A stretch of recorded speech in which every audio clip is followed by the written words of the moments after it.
my way to go feed my goldfish. And thought I'd shoot a vlog. I don't really know of a topic, so I'm hoping to just sort of talk myself into one here. I have been thinking a lot about artificial intelligence lately. And not to be an alarmist, but I actually think that we are getting, like, I don't think we understand exactly how advanced it is right now or how advanced they intend for it to be, but I actually think that we're getting to, if we're not already past this point of it getting out ahead of us, and there are some ramifications that are as dangerous to humanity as, like, climate change, I would say.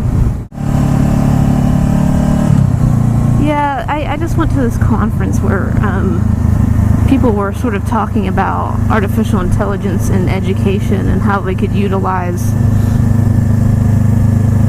artificial intelligence to enhance biological intelligence, and using basically the cycle of addiction to sort of addict people to learning and critical thought. And that's an interesting perspective, I guess, but just using the brain's biological neural pathways to sort of elicit neurotransmitters to get a desired response. And it's like totally what they're already doing. That's why people are addicted to social media, because they've already hacked that system and figured out how to hack you and create an addict out of you, basically. But I don't know that this is what we should be doing, because it's just, it really bothers me on a deep level as somebody who cherishes the idea of free thought and your own ability to make up your own mind. And it's very quickly, very rapidly becoming a scenario where you're no longer a sovereign individual deserving of your own mind and your own thoughts. You're a hackable piece of equipment that somebody can manipulate into doing what they want, into selling you stuff, or to whatever they want. I mean, it's social engineering, really. And this really, really bothers me on a deep level, almost like a spiritual level. But I just think that there are people who do understand it, that are pointing toward the dangers of this, but we're just hurtling toward it. And, you know, they're talking about this currency sort of taking the place of individual national currencies. And it just seems like, well, that they're selling this idea as like, oh, this is going to allow more freedom. This is going to allow more freedom. But I don't really see how it could. It seems like it makes it a very easy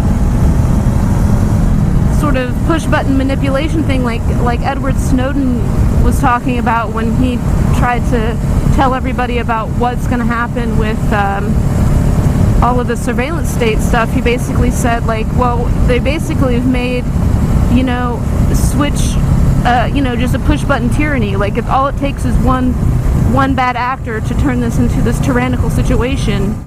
So it's kind of like, I don't know, there doesn't seem to be this motivation for safeguards in place. And one of the things somebody brought up at this conference was deep fake videos. And if you don't know what a deepfake video is, it's basically they can take like pictures of people somehow and composite them and put them onto an actual person's face in a video. It doesn't have to be that person, and then they can manipulate the mouth and make it look like that person's saying things that they're not really saying. And it's pretty crude right now. I mean, I think there's, to some degree, you can really tell the difference. But as that advances, it's going to get to a point where you can't tell the difference. And nobody will be able to tell the difference. And so we're just headed toward this post-truth society where you won't know what can be trusted at all, or what's true and what's not true.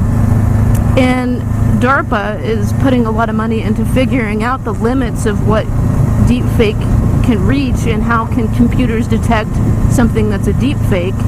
And that sounds good, like, oh, they're going to be able to detect what's fake and tell you this is fake or not. But if you're familiar with DARPA and you're familiar with the way the government is with secretive stuff, they're really trying to figure out, how can we use this to our advantage? How can we manipulate this? How can we get past people's sense of true and false? How can we take this to its limit, basically?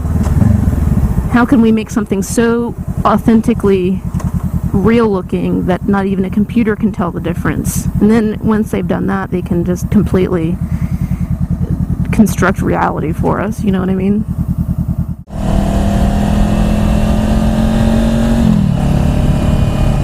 Anyhow, I'll just, I didn't make an ending to that vlog, so I will make one now and just say that in summary, I think we're headed toward a very scary time, and people aren't really thinking all of the ramifications through, because they only see dollar signs and power and control, and that's all they're really concerned about. So yeah, that's my take on that kind of stuff. In any case, you guys stay cool and ride safe.